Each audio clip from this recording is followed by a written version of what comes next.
आजकल की भाग दौड़ भरी जिंदगी और सेडेंटरी लाइफस्टाइल की वजह से हेल्थ इश्यूज बढ़ते जा रहे हैं। ऐसे में जोड़ों में दर्द होना, सूजन आना, स्टिफनेस होना, रेंज ऑफ मोशन का कम हो जाना, ऐसे कई सारी चीजें हैं जो ओल्ड एज में तो पेशेंट्स को होते ही हैं। अब ये धीरे धीरे यंग एज पेशेंट्स को भी तंग करते जा रहे हैं। नमस्कार दोस्तों, मेरा नाम डॉक्टर दुर्गेश सिंह है। मैं कंसल्टेंट ऑर्थोपेडिक सर्जन और ग्रोथ फैक्टर थेरेपी एक्सपर्ट हूं। मैं robotic joint replacement surgery, endoscopic spine surgery, arthroscopic meniscus और एसीएल सर्जरीज परफॉर्म करता हूं। आज की वीडियो में मैं बात करूंगा आर्थराइटिस क्या है, इसके क्या सिम्टम्स हैं, क्या ये ओल्ड एज की ही बीमारी है, जॉइंट में पेन होता क्यों है, इसके क्या ट्रीटमेंट है और इसे प्रिवेंट करने के लिए या बचने के लिए हम ऐसे क्या लाइफस्टाइल चेंजेस कर सकते हैं जिससे हमारे जॉइंट्स की लाइफ लंबी बनी रहे। आर्थराइटिस का लिटरल मतलब है जॉइंट में इन्फ्लेमेशन होना। ये दो वर्ड आर्थ्रोन और आइटिस से मिलकर बना है। आर्थ्रोन एक ग्रीक वर्ड है जिसका मतलब है जॉइंट। आइटिस एक मेडिकल टर्म है जो इन्फ्लेमेशन के लिए यूज किया जाता है, यानी जॉइंट में इन्फ्लेमेशन होना। यहां पर मैं आपका एक कंफ्यूजन क्लियर कर दूं। आर्थराइटिस का मतलब ये कोई बीमारी नहीं है, ये एक अम्ब्रेला टर्म है जिसके अंडर कई तरीके की जॉइंट की प्रॉब्लम्स आती हैं, जिसमें सबसे कॉमन ऑस्टियोआर्थराइटिस है। इसके अलावा रूमेटॉइड आर्थराइटिस, सेप्टिक आर्थराइटिस यानी जॉइंट में इन्फेक्शन हो जाना, गाउट यानी यूरिक एसिड का बढ़ जाना जिसकी वजह से जॉइंट में इन्फ्लेमेशन हो जाना, इत्यादि टर्म्स आते हैं। सिंपल लैंग्वेज में अगर मैं आपको आर्थराइटिस समझाना चाहूं तो हमारे जॉइंट के एंड पर एक कार्टिलेज की लेयर होती है जो इसे स्मूथ बनाती है और ये कुशन का काम करती है। इस लेयर का एक काम साइनोवियल फ्लूइड भी बनाना है और ये वेयर एंड टेयर में हेल्प करती है। ऑस्टियोआर्थराइटिस के केस में इस कार्टिलेज की लेयर में डेंट्स पड़ने लगते हैं या वेयर एंड टेयर होने लगता है, जिसकी वजह से ये स्मूथ सरफेस धीरे धीरे खराब होने लगती है। इस डैमेज की वजह से जॉइंट के अंदर इन्फ्लेमेशन होता है और हमें पेन, स्टिफनेस और स्वेलिंग फील होने लगती है, जिसे कॉमन टर्म में हम आर्थराइटिस कहते हैं। लगभग ऐसा ही कुछ रूमेटॉइड आर्थराइटिस में भी होता है, बट वहां पर कार्टिलेज की डिस्ट्रक्शन वेयर एंड टेयर की वजह से नहीं, ऑटो इम्यून प्रोसेस की वजह से होती है। वैसे तो आर्थराइटिस के कई टाइप्स हैं, लेकिन हम मेनली ऑस्टियोआर्थराइटिस और रूमेटॉइड आर्थराइटिस को ही डिटेल में समझेंगे, क्योंकि रूटीन लाइफ में मैं इन्हीं आर्थराइटिस के पेशेंट बहुत ज्यादा देखता हूं। ऑस्टियोआर्थराइटिस सबसे कॉमन आर्थराइटिस है। इसे हम वेयर एंड टेयर आर्थराइटिस भी कह सकते हैं। एजिंग, जिसमें आपके जॉइंट्स धीरे धीरे करके घिस रहे हैं, किसी ट्रॉमा की वजह से जहां पर आपके जॉइंट सरफेस पे ही चोट लग गई है, बहुत कम्युनिटेड फ्रैक्चर है, मतलब जॉइंट मल्टीपल पीसेस में टूटा हुआ है, ऐसे में ऑपरेशन के बाद भी रियल कार्टिलेज वापस नहीं आ पाता। इसके अलावा ओबेसिटी आपके जॉइंट्स पर बहुत ज्यादा लोड डालता है, जिसकी वजह से ऑस्टियोआर्थराइटिस जल्दी शुरू हो जाता है। जेनेटिकल रीजन भी हो सकते हैं जिनकी वजह से आपको ऑस्टियोआर्थराइटिस शुरू हो जाए या जल्दी शुरू हो जाए। ऑस्टियोआर्थराइटिस में जो मेन जॉइंट्स इन्वॉल्व होते हैं वो है हिप, नी या स्पाइन। ओपीडी प्रैक्टिस में, डे टू डे लाइफ में मैं ज्यादा से ज्यादा नी जॉइंट प्रॉब्लम के पेशेंट्स या हिप जॉइंट के प्रॉब्लम के पेशेंट्स देखता हूं, जिन्हें मैं ऑस्टियोआर्थराइटिस डायग्नोस करता हूं। On the other hand, rheumatoid arthritis एक ऑटो इम्यून प्रॉब्लम है, जिसमें आपकी अपनी बॉडी का डिफेंस सिस्टम ये समझ नहीं पाता है कि हमारी बॉडी की कौन सी सेल्स है और कौन सी फॉरेन बॉडीज हैं, जिसकी वजह से वो जॉइंट में डिस्ट्रक्शन शुरू हो जाती है। ये फीमेल पेशेंट्स में कॉमन होता है, स्पेशली मिडिल और यंग एज फीमेल्स में, जिसमें आपके जॉइंट्स में स्वेलिंग होना, मोस्टली सीजन चेंज होने के दौरान स्वेलिंग बढ़ जाती है, स्टिफनेस बढ़ जाती है, डेफॉर्मिटी बहुत सीवियर हो जाती है कई बार, जिसे सर्जरी से भी करेक्ट करने की जरूरत पड़ जाती है। गाउट एक मेटाबॉलिक टाइप ऑफ आर्थराइटिस है, जिसमें आपके जॉइंट में यूरिक एसिड का डिपोजिशन बढ़ जाता है, जॉइंट में रेडनेस हो जाती है, स्वेलिंग हो जाती है, और मोस्ट कॉमनली जो अफेक्टेड जॉइंट है वो है आपके फुट का ग्रेट टो। अब बात करेंगे आर्थराइटिस के सिम्टम्स क्या है। अगर ऑस्टियोआर्थराइटिस की बात करें तो जॉइंट में पेन होना, स्वेलिंग होना, स्टिफनेस होना, जॉइंट में मूवमेंट का कम हो जाना।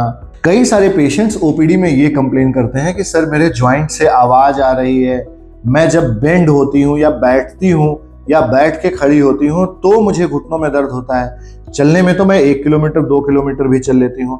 ये भी ऑस्टियोआर्थराइटिस की शुरुआत ही है या ये मॉडरेट स्टेज हो सकती है। रूमेटॉइड आर्थराइटिस में जॉइंट्स में पेन होना, स्वेलिंग होना, स्टिफनेस होना, ये बहुत कॉमन होता है।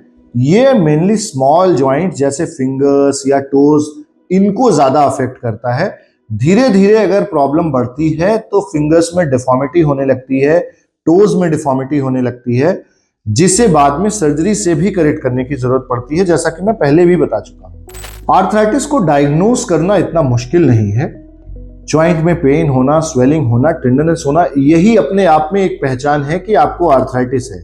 इसके अलावा कुछ ब्लड टेस्ट जैसे RA factor, NT-CCP, serum uric acid, कई बार ब्लड टेस्ट में ब्लड काउंट्स का बढ़ना सेप्टिक आर्थराइटिस की तरफ जाता है। इसके अलावा इमेजिंग का एक बहुत इंपॉर्टेंट रोल है।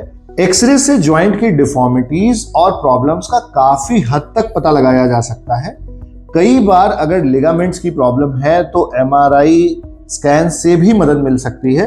ऑस्टियोआर्थराइटिस के केसेस में चाहे वो नी जॉइंट हो या हिप जॉइंट हो, मोस्ट ऑफ द केसेस में एक्सरे से ही डायग्नोसिस का पता चल जाता है।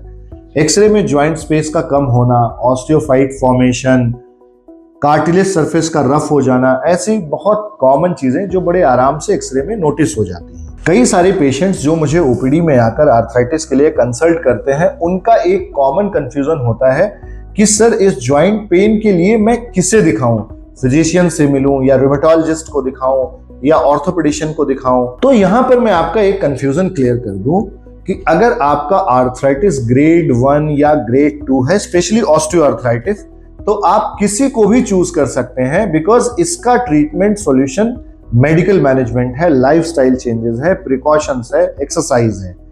लेकिन अगर आपका ऑस्टियोआर्थराइटिस ग्रेड 3 या ग्रेड 4 हो चुका है, मेडिसिन से कोई खास रिस्पॉन्स नहीं मिल रहा है, लगभग डेली आपको पेन किलर खाने की जरूरत पड़ रही है और धीरे धीरे डिफॉर्मिटी बढ़ती जा रही है, ऐसी कंडीशन में आपको सर्जरी की जरूरत पड़ेगी। रूमेटॉइड आर्थराइटिस के केस में इनिशियल स्टेजेस में आप किसी भी डॉक्टर से ये ट्रीटमेंट ले सकते हैं, जहां पर आपको DMARDs, drug modifying anti rheumatoid diseases का ट्रीटमेंट दिया जाता है। और आप धीरे धीरे करके अगर ट्रीटमेंट को रिस्पॉन्ड करते हैं तो आपका ट्रीटमेंट वैसे ही कंटिन्यू किया जाता है। इन केस डिफॉर्मिटी बढ़ती है या आपको हायर मेडिसिन या न्यूअर मेडिसिन की जरूरत है, जिसके लिए रूमेटोलॉजिस्ट ही एक्सपर्ट होते हैं, आपको उनसे कंसल्ट करना चाहिए। अगर जॉइंट में कोई ऑब्वियस डिफॉर्मिटी है जिसे अब मेडिसिन से करेक्ट नहीं किया जा सकता, जो कि मेडिसिन से करेक्ट होगी भी नहीं, उसे करेक्शन के लिए सर्जरी की जरूरत पड़ती है। अगर हम ट्रीटमेंट की बात करें तो ऑस्टियोआर्थराइटिस में ग्रेड 1 और ग्रेड 2 ऑस्टियोआर्थराइटिस का treatment conservative line of treatment है, जहां पर आप लाइफस्टाइल चेंजेस, एक्सरसाइजेस, फिजियोथेरेपी, कुछ पेन किलर मेडिसिन और जॉइंट पर लोड कम करने के लिए वेट कम करना, ओबेसिटी से बचना, फूडिंग हैबिट चेंज करना, ऐसे तरीकों को अपनाते हैं। वो पेशेंट्स जिन्हें अभी सर्जरी की जरूरत नहीं है या जो अभी सर्जरी के लिए नहीं तैयार हैं और जिन्हें मेडिसिन से आराम नहीं मिल रहा है, यूजुअली ऐसे पेशेंट्स को इंजेक्शन थेरेपीज के लिए रखा जाता है। मार्केट में इंजेक्शन थेरेपी के लिए कई सारे ऑप्शंस अवेलेबल हैं, जैसे कॉर्टिकोस्टेरॉइड इंजेक्शन, जैसे हाइलुरोनिक एसिड इंजेक्शन या growth factor therapy injection. Corticosteroid और हाइलुरोनिक एसिड इंजेक्शंस एक टाइम बीइंग टेम्परेरी सॉल्यूशन है, जबकि ग्रोथ फैक्टर थेरेपी इंजेक्शन आपको इस प्रॉब्लम से परमानेंटली भी आराम दिला सकता है। ग्रोथ फैक्टर थेरेपी पर एक डिटेल वीडियो हमारे चैनल पर है, जिसका लिंक आपके आई बटन में दिख रहा होगा, वहां पर जाकर इसे आप डिटेल में देख और समझ सकते हैं। पेशेंट्स के मन में सर्जरी को लेके कई सारे डाउट्स होते हैं, जिन्हें मैं कोशिश करूंगा कि एक एक करके इसी वीडियो में यहां पर क्लियर कर दूं।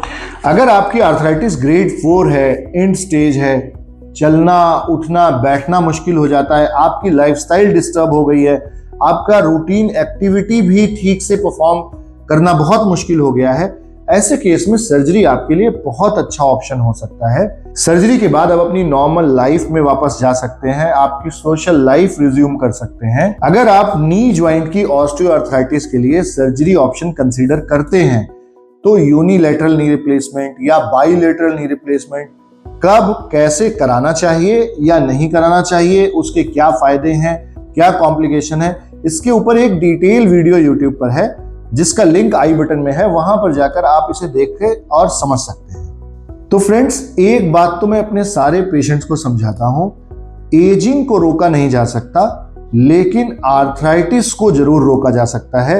हेल्दी लाइफस्टाइल मेंटेन करिए, अल्कोहल स्मोकिंग इनसे बचिए, वेट को मेंटेन करिए, न्यूट्रिशन रिच डाइट लीजिए, कुछ फिजिकल एक्सरसाइज किसी भी टर्म में, वॉकिंग, रनिंग, जॉगिंग, एनीथिंग जो आपको पसंद हो करनी बहुत जरूरी है।